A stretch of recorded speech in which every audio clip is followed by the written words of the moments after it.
Would you like to know the leadership principles that the world's richest man both follows and preaches? Stay tuned.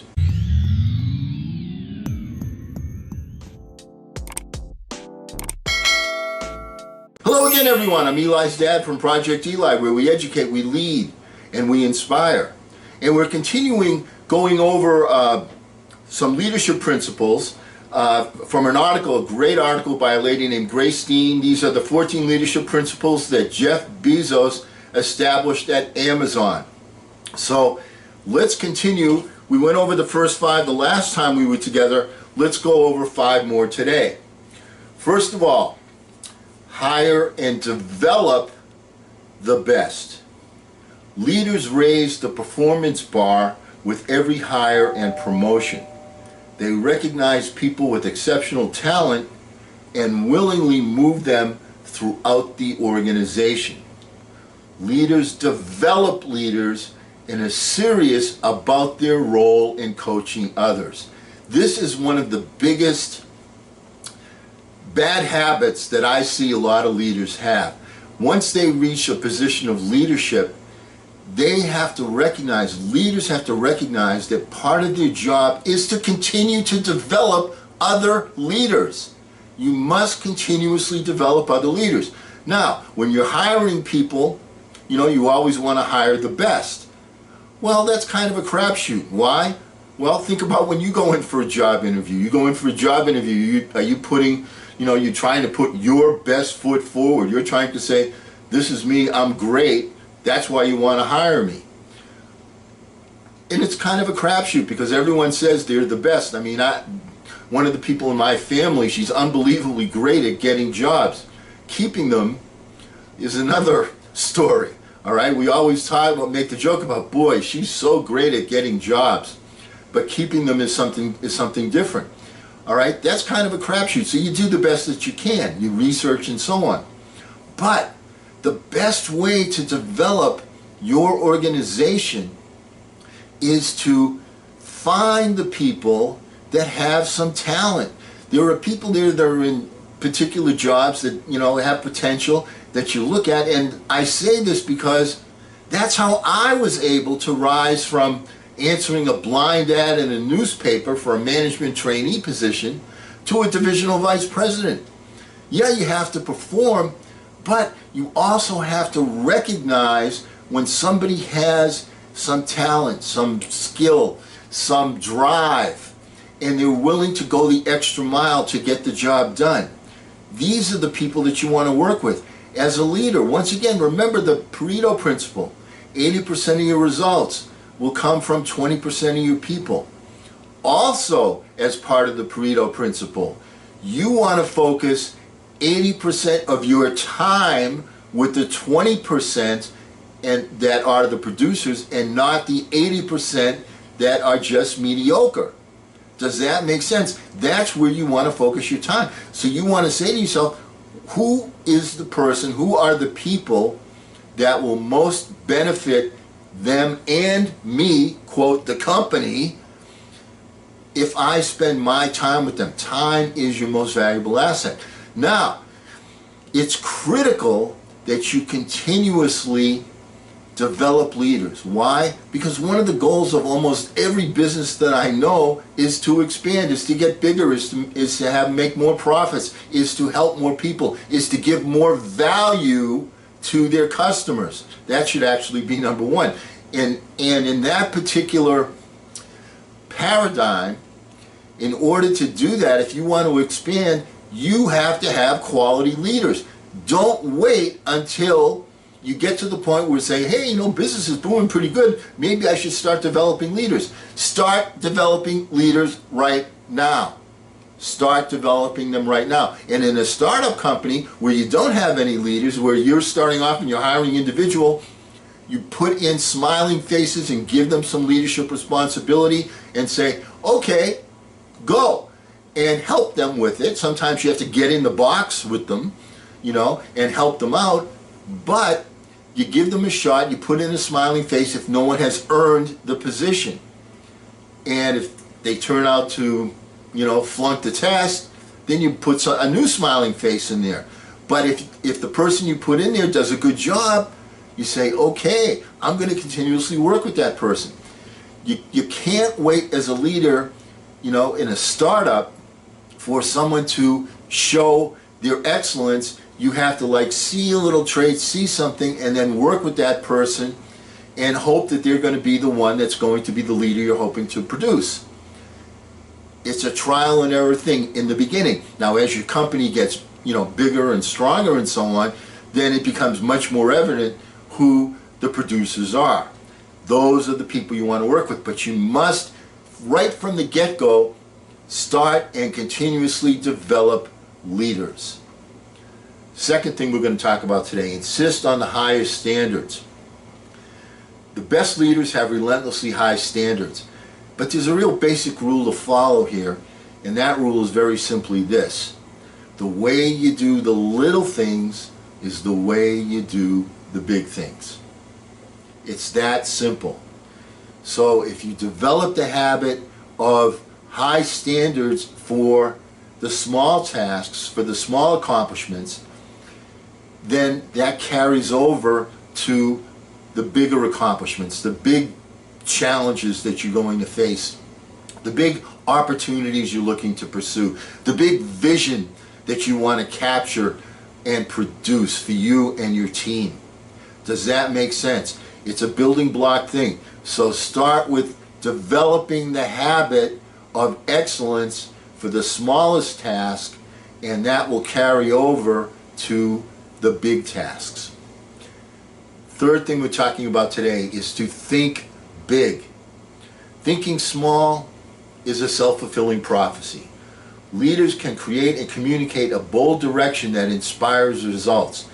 The thing that motivates people is the big dream.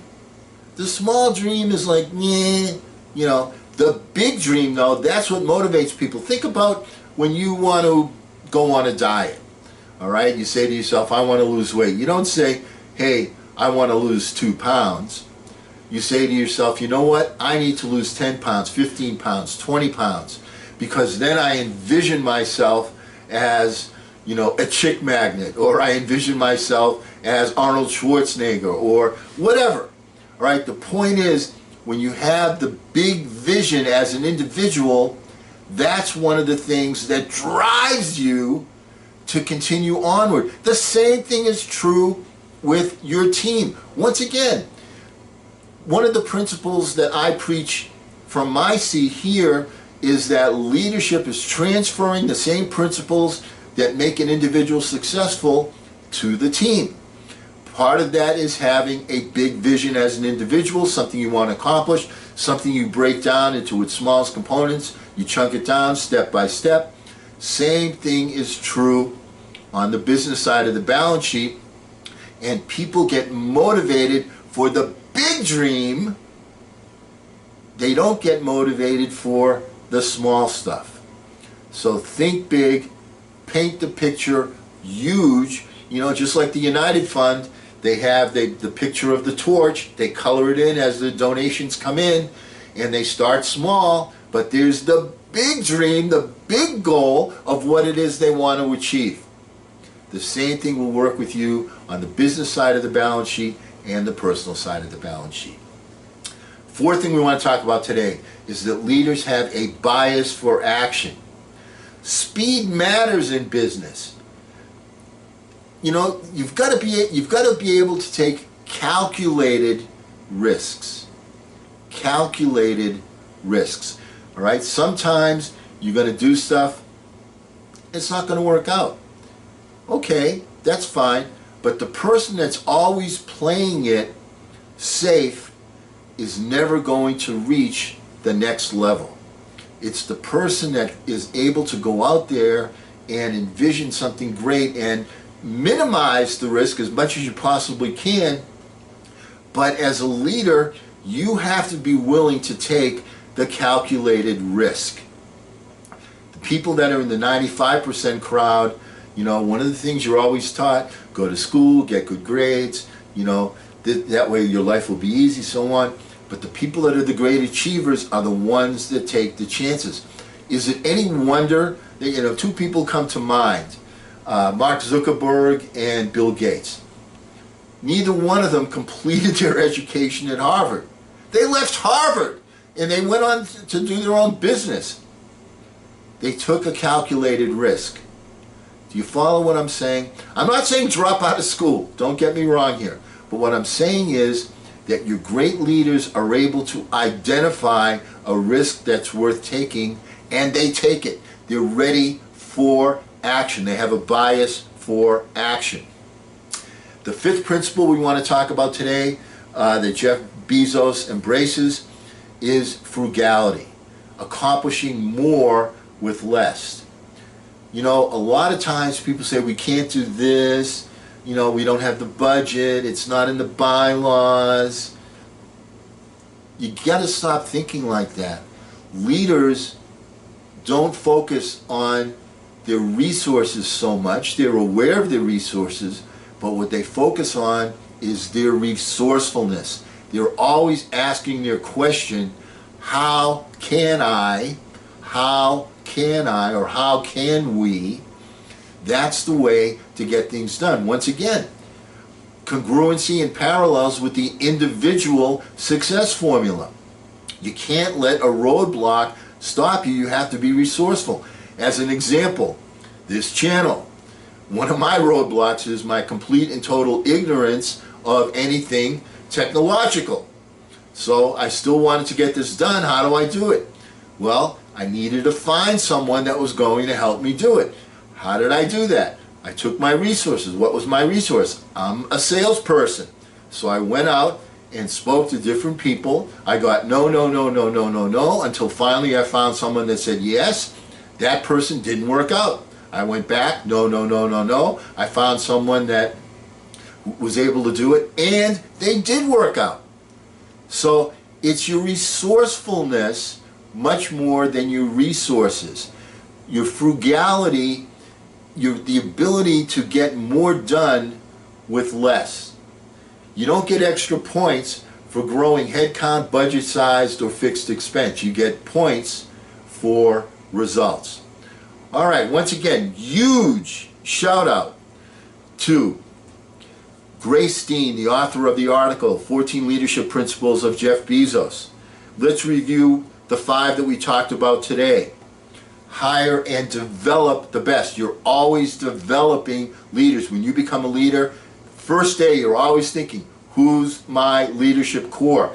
Who can I develop? Sometimes the answer is obvious. Sometimes you have to just put a smiling face in there and start with that. Insist on high standards. The way you do the little things is the way you do the big things. Third thing, leaders think big. They think big because to motivate other people, you need a big vision. A big vision gets people excited. A small vision is like, excuse me, I'm bored. Fourth one, leaders have a bias for action. They're ready to move forward. Once they make the decision, they're willing to take a calculated risk. I'm not saying, do stupid stuff. What I'm saying is take calculated risks. Don't be handcuffed. Have some courage. The people that produce the most are the people that are willing to go out there and take a calculated risk. And the fifth one that we talked about was frugality, the ability to focus on resourcefulness rather than allow themselves to get roadblocked by a lack of resources. Figure out how to get it done. Use your resourcefulness. All right, so there's 5 more leadership traits from Jeff Bezos. And next time we're going to finish this up. And because we never end a meeting on a philosophical note, because we lead, we get out there, we take charge. I'm Eli's dad.